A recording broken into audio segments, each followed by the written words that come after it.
সাল্লাল্লাহু আলাইহি ওয়াসাল্লাম বলেন, এক রমাদান মাস থেকে অন্য রমাদান মাস যখন আসে, আপনি ভেতরে ভেতরে নিয়ত করে নিছেন রমজান আসছে, সেহরি খাবো, তারাবি পড়বো, ইফতার করব, রোজা রাখবো, হায় ইবাদত করব, আপনি নিয়ত করতে দেরি হয়, তওবা করতে দেরি হয়, আল্লাহ পুরো বছরেরটা মাফ করতে দেরি করে না।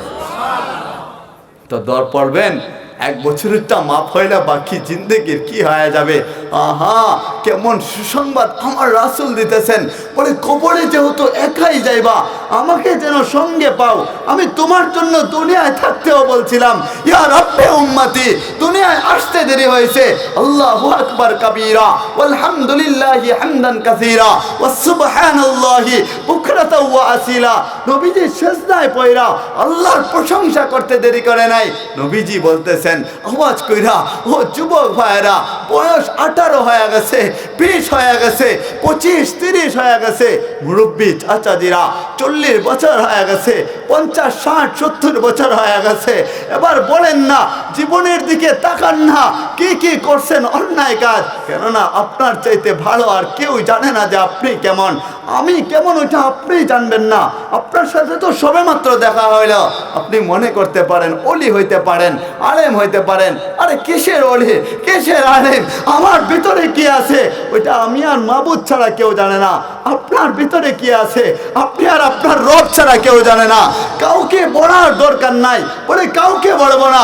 রাতে যায় রুমটাকে বন্ধ কইরা যখন অন্ধকার হয়ে যাবে, মনে করব কবরে শুয়ে আছি, ওই কবরে শুয়ে আছি, ওইটা ভাইবা ভাইবা আপনি যে হন না কেন পবিত্র হয়া জায়নামাজিটা বিছায়া দেন না, জায়নামাজি বিছায়া বলেন না আল্লাহু আকবার, আল্লাহু আকবার বইলা আল্লাহর দরবারে চোখের পানি চাইরা চাইরা খেরাত পড়েন না, রুকুতে যান না, ওয়ারকাউ মার রাকিঈন, যখন রুকুতে যাবেন, রুকুতে যায়া আল্লাহর তাসবিহ পড়বেন, দাঁড়ায়া যাবেন, তাসবিহ পড়বেন, সাজদায় যাবেন, আল্লাহ কুদরতি ফাটা আপনার কপালের নিচে নিচে যখন দিয়া দেবে, ওই কুদরতি পায়ে যায়া আপনি চোখের পানি ফেলা ফেলা দুনিয়ার সব মানুষকে মাফ কইরা দিয়া বলবেন আমার শত্রু ছিল অমুক, তাকে মাফ কইরা দিলাম, অমুকে জুলুম করছে মাফ কইরা দিলাম, অমুকে অন্যায় কাজ করছে তাকেও মাফ কইরা দিলাম। মাবুদ দেখো না, পৃথিবীর সবাইকে মাফ কইরা দিছি, কেননা কতজনের কাছ থেকে কষ্ট পাইছি, মাফ করতে মনে চায় না, তবুও মাফ কইরা দিলাম।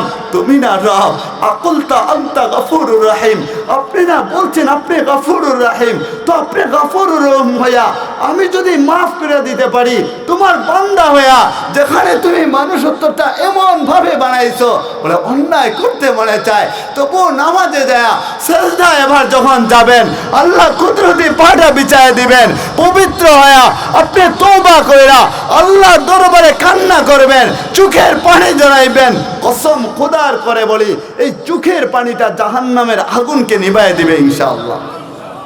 তো আওয়াজ করে বলেন না, কারণ আপনার আওয়াজ যদি আল্লাহর আরশ পর্যন্ত পৌঁছায় যায়, ফেরেশতারা আওয়াজ করে বলে ও রব্বে কাবা, তোমার বান্দারা এত জোরে জোরে চিৎকার করে আওয়াজ কইরা তোমার প্রশংসা করে, দাও না মাফ কইরা। আল্লাহর কাছে বলতে দেরি হয়, আল্লাহ মাফ করতে দেরি করে না, কেননা আমার মালিক ওসিলা খোঁজে। আর চিৎকার দিয়া বলে পুরা জীবনেরটা কি করে মাফ করাবেন। নবীজি বলতেছেন ইউহিব্বুত তাওয়াবিনা ওয়া ইউহিব্বুল মুতাতাখিরিন, আপনি পবিত্র হয়ে যাবেন, তওবা করবেন, তওবা করতে দেরি হবে, পুরা জীবনের সমগ্র গুনাহ থেকে আল্লাহ পবিত্র করতে দেরি করবে না ইনশাআল্লাহ। তো তওবার অভ্যাস করবেন, রাতে যায় একা একা নিজেকে লাশ বানায় নেবেন, বলে মালিক আমি ওলি হইতে চাই। একজন ওলির ঘটনা মনে পড়ে গেছে, যদি সময় দেন তো বলবো নি আপনাদের মাঝে। আহা, একজন ওলি ছিলেন, নাম ছিল ডাক্তার আবু বকর সিদ্দিক রহমতুল্লাহি আলাইহি, নানাজান রহমতুল্লাহি আলাইহি। ওনার জীবদ্দশায় কোনোদিন নামাজ কাজা হয় নাই। বলে যখন খেতে যাইতেন, ফল ফসলের জন্য খেতে যাইতেন, মাঠে যাইতেন, আজান হইতে দেরি, ওখানে নামাজে যাইতে দেরি করতেন না। বলে আমরা যখন ছোট ছিলাম, উনি বাজার থেকে আসতেন, হোমিওপ্যাথিকের দোকান ছিল ওনার, ডাক্তার ছিলেন, বাজার থেকে আসতেন, পায়ের জুতা যেটা টপ টপ কইরা শব্দ হইতো, বুঝতে পারতাম আসতেছেন, আবার আওয়াজ হইতো লা ইলাহা ইল্লাল্লাহ, বলেন না মুহাম্মাদুর রাসূলুল্লাহ সাল্লাল্লাহু আলাইহি ওয়াসাল্লাম। আওয়াজ হইতে থাকতো। বলে ওনার একদিন ওনার বাবা ছিলেন এসআই হওয়ার পরেও এত বড় আল্লাহ ওয়ালা ছিলেন। বলে নামাজ পড়তেন, রুকু দিতেন, সেজদা করতেন, ওয়াজ মাহফিলে যাইতেন, কারামতি প্রকাশ পাইতো। একদিন ওনার দুইটা মাহফিল ছিল, দুইটা মাহফিল। আগে তো এইভাবে সুযোগ ছিল না যে গাড়ি আর ফ্লাইটে করে চলে যাবে, প্রাইভেট নিয়ে চলে যাবে। একটা মাহফিলে গেছেন আর একটা মাহফিল ধরতে পারবে না। ওই মাহফিলটা ছিল বানিয়াচং নামে, হবিগঞ্জের একটা থানা, বানিয়াচং নামে। ওই থানা একই গ্রাম, এশিয়া মহাদেশের মাঝে সবচেয়ে বড় গ্রাম ওইটা। বলে বলছেন আবু বকর শোন না, আজকে যেহেতু দুইটা মাহফিল, একটাতে তুই চলে যা, একটাতে আমি চলে গেলাম। বাবা নির্দেশ দিচ্ছেন, ওইটা তো ফেলতে পারবে না। বলে হ্যাঁ, ওই যখন মাহফিলের সময় হয়ে গেছে, অমুক টাইম থেকে অমুক টাইম পর্যন্ত এর ভিতরে যায় উপস্থিত হইতে হবে। তো উপস্থিত কি করে হবেন? প্রচণ্ড ঝড় বৃষ্টি শুরু হয়ে গেছে। গেলেন ধলিয়াকাল নামে একটা জায়গা আছে, ওখানের মধ্যে গেলেন। প্রচণ্ড ঝড় বৃষ্টি, বাস চলতো। আমি যতটুকু শুনেছি ততটুকু বর্ণনা করতেছি, নিজের থাইকা বর্ণনা করি নাই, কেননা আমি তো দেখি নাই। আমার বড় মামা যিনি আছেন, উনি সেনাবাহিনীর মেজর বর্তমানে আছেন, উনি বর্ণনা করছেন ওইটা, যে এই ঘটনা। তো যখন ধলিয়াকাল অঞ্চলে গেছেন, প্রচণ্ড ঝড় তুফান শুরু হয়ে গেছে। চা খাইতে গেছেন, ওনার সাথে ওনার চাচাতো ভাই একজন ছিলেন। চা খায়া চাচাতো ভাই একটা সিগারেট ধরাই দিচ্ছেন, সিগারেট টানতেছেন। এমন সময় একটা অটো রিক্সা আসছে। বলেন না আল্লাহ আকবার। অটো রিক্সা তখন কিন্তু ছিল না, পায়ের রিক্সা ছিল, অটো রিক্সা ছিল না। তো অটো রিক্সা আসছে, একটা শব্দ হয়েছে, ইশারা করছে আসেন অটো রিক্সাতে ওঠেন। বলে মাইল হচ্ছে 35 থেকে 40 মাইল হবে। অটো রিক্সায় যাইতে তো একটু সময়ও লাগতে পারে। বলে উঠছেন অটো রিক্সার মধ্যে, সাথে যিনি সিগারেট ধরাইছেন, যিনি ড্রাইভার ছিলেন, পিছনে মোটা চোখ করে তাকাইছেন। বলে সিগারেট ফালাবি কিনা বল না। বলে ফালাইছেন সিগারেট। নানাজান রহমতুল্লাহি আলাইহি বলছেন দে না ফালায় সিগারেট। উনি চিনতে পারছেন, চাচাতো ভাই চিনতে পারে নাই। বলে যখন ওনারা রিক্সার মধ্যে বসছেন, চোখের পলক ফেলাইতে দেরি হয়েছে, ওনারা তাকায় দেখেন মাহফিলে ওনারা সকলেই উপস্থিত হয়ে গেছেন।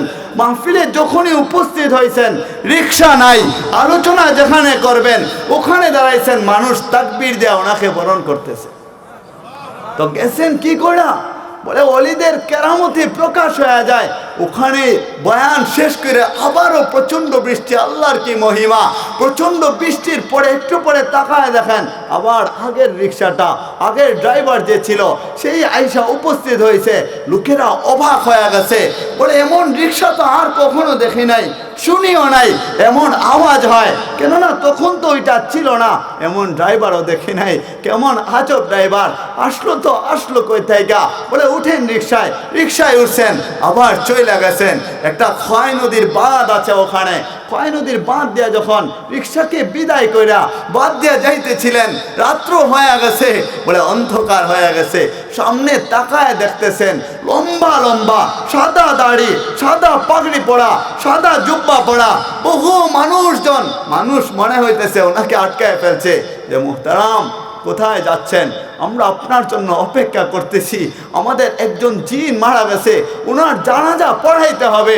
জানাজা পড়াইছেন, ওনারা ওনাকে হাদিয়া তওবা দিয়েছেন, বাড়িতে চলে আসছেন। বলে ওলিয়ারা এমন হয়ে যায়, আল্লাহর সাথে কানেকশন কইরা নিবেন।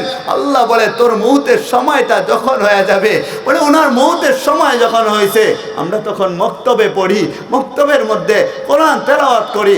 আমার তখন একটু ঘুম পাইছিল, সংবাদ আসলো নানাজান রহমতুল্লাহি আলাইহি দুনিয়া চাইরা চলে গেছেন। ওখানে গেলাম, যায় শুনি চিৎকার দিয়া আওয়াজ কইরা বলছেন লা ইলাহা ইল্লাল্লাহু মুহাম্মাদুর রাসূলুল্লাহ। বলুন না সাল্লাল্লাহু আলাইহি ওয়াসাল্লাম। বলে কালেমা পয়রা মরে গেছেন, চলে গেছেন। আপনি নিয়ত করে নেন না। বলে আমার দাড়ি নাই তো কি হয়েছে? আমার আল্লাহ আমাকে ভালোবাসে। আমার দাড়ি নাই তো কি হয়েছে? তুমি আমাকে ছোট্ট করে দেখবা। বলে না কানেকশন যদি আল্লাহর সাথে হয়ে যায়, তুমি আবার বলার কে? দাঁড়িয়ে আছে তো কি হয়েছে, নামাজ পড়ে না তো লাভ হইল কি করা? আহা, যে যেখানে যে বর্ণের হন না কেন, আল্লাহর সাথে কানেকশন করে নেন, গোপনে গোপনে ইবাদতি করবেন। একটা কথা এখানে একজনে বলেছেন, চিনেন ওনাকে, ওইটা আমার ভালো লেগেছে। বলে প্রকাশ্যে দান করবো না, প্রকাশ্যে বলবো না, গোপনে বলবো। আমার মালিক বলে, তুই গোপনে ইবাদত করেছিস, চল না তোর নামটা আমি আল্লাহ গোপনে জান্নাতীদের লিস্টে উঠায় দিই। প্রকাশ্যে দান করবেন, মালিক বলে প্রকাশ্যে দান করলি, প্রকাশ্যে সকলের সামনে তোর নামটা জান্নাতীদের লিস্টে উঠায় দিলাম। নিয়তকে সহি রেখা গোপনে করেন, প্রকাশ্যে করেন, যেভাবে করেন না কেন মালিক কবল করে নেন। বলে ওলি হইতে চাই তো চাই কি করে? যদি ওলি হইতে চান, নামাজ বাদ দেওয়া যাবে না, যাকাত ফরজ হইলে আদায় করতে হবে। হ্যাঁ, আপনার উপর যদি হজ ফরজ হয়ে যায়, আদায় করতে হবে। ওলি হইতে চাই, একটা মরণের কথা শুনে শেষ করে দেয়। শেষের কথাটা তো এমন হয়ে যায়, আপনি ওলি হইলেন, এবার কবরে তো ঠিকই যাইতে হবে। জালিম থাইকা গেলেন, কবরে ঠিকই যাইতে হবে। সাদেকুন হইলেন ঠিকই, কবরে ঠিকই যাইতে হবে। মা বোনরা মনোযোগ দেয়া শুনেন। আম্মাজান ফাতেমা রাদিয়াল্লাহু তাআলা আনহা, মা ফাতেমা রাদিয়াল্লাহু তাআলা আনহা, আলী রাদিয়াল্লাহু তাআলা আনহু একদিন ঘরের মধ্যে প্রবেশ করছেন, চেহারাটা কালো কালো হয়ে আছে। ফাতেমা জিজ্ঞাসা করেন, ও আলী, চেহারা কালো কেন? বলে খাবার জুটে নাই আজকে। ফাতেমা রাদিয়াল্লাহু তাআলা আনহা বললেন, মুখে হাসি না থাকলে ভিতরে ঢুকতে দিব না, আগে হাসেন না। তো হাসছেন, বলে আসেন ভিতরে। খাবার নাই তো কি হইল, আপনি উপস্থিত হয়েছেন, এর চাইতে মজার আর কি হইতে পারে? আপনি উপস্থিত হয়েছেন, রহমতের ফেরেশতা ঘরে প্রবেশ করছেন, জান্নাত ঘরে আসছেন। আমার মা বোনটা যদি ভাবতো আমার স্বামী উপস্থিত হয়েছে, কিসের স্বামীর কামাই খাবো, কিসের সন্তানের কামাই খাবো, স্বামী ঘরে আসবে, ওইটা রহমত। স্বামী যখন ঘরে আসে, স্ত্রীর জন্য রহমত হয়ে যায়। স্ত্রীকে যখন ঘরে স্বামী পায়, স্বামীর জন্য রহমত হয়ে যায়। মা বোনরা যদি বুঝতো, বলে আমার স্বামী আমার সম্পদ, স্বামীকে ছাইরা যাব না, স্বামীর সাথে অন্যায় কাজ করব না। তো চলেন, সমগ্র কিছু মিলায়া আমাদের সকলকে ওই কবরে যাইতে হবে। কবর এমন একটা অন্ধকার ঘর, যেদিন আপনি মহিরা যাবেন, অল্প সময় শেষ করে দিছি, আপনি মহিরা যাবেন, মসজিদের মাইক থেকে এলান আসবে আপনার নাম ধৈরা ধৈরা, বলে অমুকের জানাজার আর মাত্র কয়েক মিনিট সময় বাকি আছে।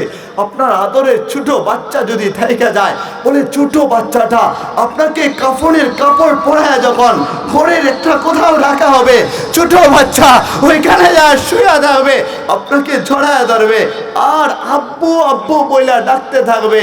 বলে আব্বু কেন কথা বলো না?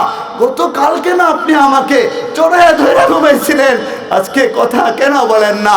আম্মু, আমার বাবা কেন কথা বলে না? আমার বাবা আমাকে চাইরা চলে গেছে। ছোট বাচ্চাটা যখন আপনাকে জড়ায় ধরবে, উপস্থিত যারা থাকবে কেউই তো সহ্য করতে পারবে না। যদি মা মরে যায়, ছোট বাচ্চা আম্মু আম্মু বইলা ডাকবে, বলে সহ্য করতে পারবে না। যদি স্বামী মরে যায়, হ্যাঁ, আপনার স্ত্রী যখন স্বামী বইলা কান্না করবে, বলে কেউই সহ্য করবে না। আপনার আত্মীয় স্বজন যারা বাইচা থাকবে, সহ্য করবে না। একটু পরে 4 পাওয়ালা বাহন, এমন একটা বাহন যে বাহনে মানুষ কখনো উঠে নাই, আপনারা উঠেন নাই, আমিও উঠে নাই, ওইটাতে কেউই উঠতে চায় না। ওই বাহনটা যখন বাড়ির আঙিনা দেয়া নিয়ে আসা হবে, বড়ই পাতা গরম পানি একত্রিত কইরা জীবনের শেষ গোসলটা দিয়া কাপড়ের কাপড়ে মুড়ায়া যখন সেই সাদা সেই আমাদেরকে খাটিয়ার উপর রাইকা দেয়া হবে, মানুষজন চুর কইরা কাঠিয়ার উপরে তুইলে আমাদেরকে যখন ঘর থেকে আলাদা কইরা নিবে, কি মনে করছেন যে ঘর আপনার টাকা দেয়া বানাইছেন, কামাই করছেন, নিজে কষ্ট করছেন, নিজে জায়গা কিনছেন, আপনার ঘর থেকে আলাদা কইরা আপনাকে নিয়ে চলে যায়, বের করে দেয়, কবরে নিয়ে যাবে ওই দূর অন্ধকারে, যেখানে দিনের বেলা মানুষ যাইতে ভয় পায়। বাঁশঝাড়ের নিচে আপনাকে রাইকা আসবে। আপনি জায়গা কিনছিলেন, উঠান বানিয়েছিলেন, প্রাসাদ করেছিলেন, টাকা কামাই করেছিলেন, বলে সমগ্র কিছু দেখা আলাদা কইরা আপনার টাকা দিয়া বলে কয়েক টাকা খরচ কইরা 2-3 হাজার টাকা খরচ কইরা কাপড়ের কাপড় দিয়া মোড়ায়া মোড়ায়া আমার ঘর থেকে আলাদা কইরা আমাকে মাঠের দিকে নিয়ে যায়। কতটা স্বার্থপর দুনিয়ার মানুষজন। আহা, বইরা যাবেন তো সেদিন বুঝবেন। মাঠের মধ্যে নেওয়া হয়, আপনার মাটা দরজার মধ্যে দাঁড়ায় থাকে আর চিৎকার দিয়ে কান্না করতে থাকে, বাবাজি আমার চলে গেছিস। বলে দুনিয়ায় যখন আপনি বাবা হইয়া মা হইয়া সন্তানকে প্রবাসে পাঠান, বলে সহ্য করতে পারেন না, সন্তানকে আওয়াজ করে বলেন, সন্তান বাবাজি আমার শুন না, ফ্লাইটে উঠবি, বিমানে উঠবি, উঠার আগে একটা ভিডিও কল দিবি, তোকে আমি দেখবো তুই কেমন আছিস, একটু ধরে রাখিস, বেলটা বাঁধিস সুন্দর কইরা। ওই ফ্লাইট থেকে লাইবা এয়ারপোর্টে যায়া আমি মাকে সর্বপ্রথম জানাইস সুস্থভাবে গেলে কিনা, বাবাকে জানাইস। বলে বাবা সকলের সামনে কাঁদে না, ভিতরটা ফাইটা যায় ঠিকই, ভিতরে ভিতরে বাবা কান্না করে ঠিকই, সহ্য করতে পারে না। বলে বিদেশে যায়া প্রতিদিন কল দিবি তো আমাকে, আমার সাথে কথা বলবি তো। মা বলে, বাবা বলে, ভাই বোনেরা বলে যে ভাইয়া আমার সাথে একটু কথা বলল, তোমাকে ছাড়া থাকি তো থাকি কি কইরা, ভাইয়া না ডাকলে সহ্য করতে পারি না। বলে দুনিয়ার কোন স্থায়ী বিদায় আপনি মাইনা নিতে পারেন না, চিরস্থায়ী বিদায় যখন আপনি দিয়ে দিবেন, কবরের দিকে যখন রওনা করা হবে, আপনার মা অজ্ঞান হয়ে মাটিতে পড়ে যাবে। বাবা বাইচে থাকলে, যদি আপনারা বাইচে থাকেন, আত্মীয়রা মরে যায়, বলে বুকটা ফাইটে যাবে, চিৎকার করবে, কান্না করবেন, আপনি চেয়ে হন না কেন, বলে সহ্য করতে পারে না, মাটিতে পড়ে যায়। মানুষ দেয়া জোড়ায় দইরা একটু উঠায়, বলে কাইন্দ না, আর কাইন্দ না, কাইন্দা লাভ হবে না, বলো না আল্লাহর কাছে বলো, আল্লাহর কাছে তওবা করো, তার জন্য মাফি চাও না, কুরআন তেলাওয়াত করো। মানুষ মিথ্যা সান্ত্বনা দেয়, মানুষ মিথ্যা কথা বলে, মানুষ তো মিথ্যাবাদী, ওরা তো স্বার্থপর, ওরা তো স্বার্থবাদী।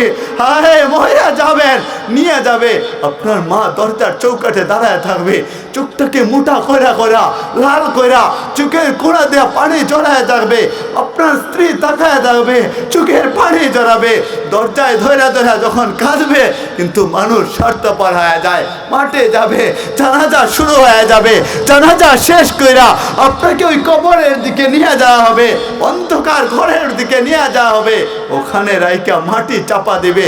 সর্বপ্রথম আপনার বাবা আপনাকে মাটি চাপা দেবে। কতটা স্বার্থপর হয়ে যায় বাবা, বলে মাটি চাপা দিয়ে আমাকে রাইখা দিল, আমি তার সন্তান হইলাম। সন্তান কতটা স্বার্থপর হয়ে যায়, বলে সর্বপ্রথম তুমি মাটি দাও, তুমি বাবা, তুমি সন্তান, বলে কতটা সন্তান স্বার্থপর হয়ে যায়, মায়ের কবরে মাটি চাপা দিয়ে রেখে আসে। বাবা কতটা স্বার্থপর হয়ে যায়, সন্তানের কবরে মাটি চাপা দিয়ে রেখে আসে। আহা, স্বার্থপর দুনিয়া। একটু পরে সবাই রাইকা টিকি চলে আসবে, টিকি আগের মতো হয়ে যাবে, বাবা টিকি কামাই করতে চইলা যাবে, মা টিকি রান্না ঘরে চইলা যাইবে, ভাই টিকি স্কুলে চইলা যাবে, বোন টিকি প্রতিষ্ঠানে চইলা যাবে, চাচা চাচিরা টিকি আপনার ঘর থেকে চইলা যাবে, আত্মীয়রা যারা দেখতে আসছিল বলে সকলেই ঠিকই যার যার বাড়িতে চইলা যাবে। দুই একদিন আপনার আমার কথা মনে করবে, তারপর সকলে বইলা যাবে আমি চিরাম বইলা। পরবর্তী প্রজন্ম যখন পৈদাদা হয়ে যাব, বলে নাতিরা কবরটাও চিনবে না, জিয়ারত করবে না, আমাকে বইলা যাবে, আমি একা হয়ে যাইব। আমার মালিক বলে মিনহা খালাকনাকুম ওয়া ফিহা নুঈদুকুম ওয়া মিনহা নুখরিজুকুম তারাতান উখরা। যে মাটি দেইকা তোমাকে বানাইছি, মাটিতে রাইখা আনবো, মাটি দেইকা তুলবো, অতঃপর আমরা একজনের দরবারে চলে যাব। বলেন না তিনি কে? তো চলেন শেষটা শোনায় শেষ করে দেই।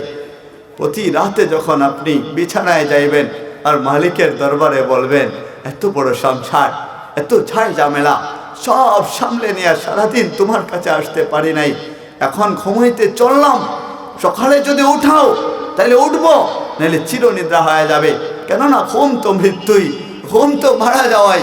ঘুম যদি মৃত্যু মারা যাওয়া না হইতো, তাহলে ঘুম থেকে ওঠার তো আশা কেনা হবে।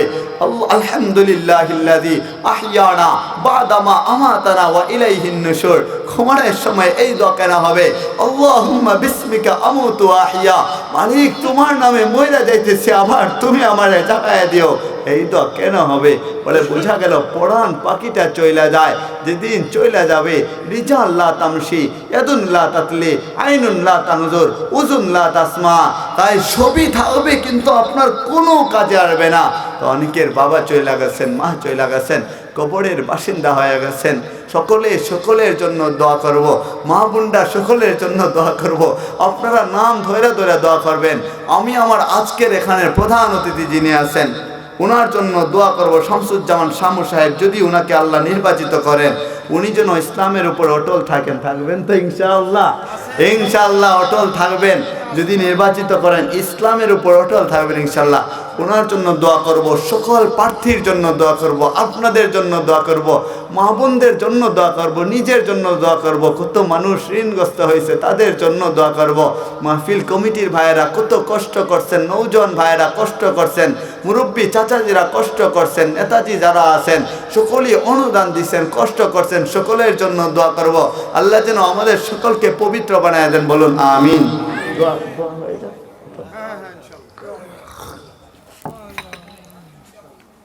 সাল্লাল্লাহু আলা সাইয়্যিদিনা ওয়া মাওলানা মুহাম্মদ ওয়া আলা আলিহি ওয়া আসহাবিহি ওয়া বারাকা ওয়া সাল্লাম। আলহামদুলিল্লাহ। রব্বানা যালামনা আনফুসানা ওয়া ইল্লাম তাগফির লানা ওয়া তারহামনা লানাকুনান্না মিনাল খাসিরিন। রব্বানা আতিনা ফিদ দুনিয়া হাসানাহ ওয়া ফিল আখিরাতি হাসানাতাও ওয়া কিনা আযাবান নার। রব্বিরহামহুমা কামা রাব্বায়ানি সগীরা وقل رب ارحمهما كما ربياني صغيرا। আরহামার রাহিমিন, আকরামুল আকরামিন, আসমান জমিনের খালিক আর মালিক আল্লাহ, জীবনভর অন্যায় করছি, পাপাচার করছি, মিথ্যা বলছি, গুনার সাথে জড়িত হয়া পা থেকে মাথা পর্যন্ত তাকায় দেখলাম শুধু গুনাহ আর গুনাহ। মালিক, পায়ের দিকে তাকায়া পায়ের গুনার কারণে জাহান্নামী হয়ে যাব। হাতের দিকে তাকাইলাম, হাতের গুনার কারণে হয়তো জাহান্নামী হয়ে যাব। চোখের জিনার কারণে যদি জাহান্নামী হয়ে যায়, আল্লাহ কলবের গুনার কারণে যদি জাহান্নামী হয়ে যায়, আল্লাহ আমাদের দ্বারা কত ভুল হয়ে গেছে, মা বোনদের দ্বারা হয়তো ভুল হয়ে গেছে, নৌজওয়ান ভাইদের দ্বারা হয়তো ভুল হয়ে গেছে, মুরব্বী চাচাজিদের দ্বারা হয়তো ভুল হয়ে গেছে। আকুলতা আনতা গফুরুর রহিম, আপনি না বলছেন আপনি গফুরুর রহিম, তো আপনি গফুরুর রহিম হয়া যদি মাফ না করেন, বলেন না আমরা কার দরবারে চাইবো, কার কাছে চাইবো?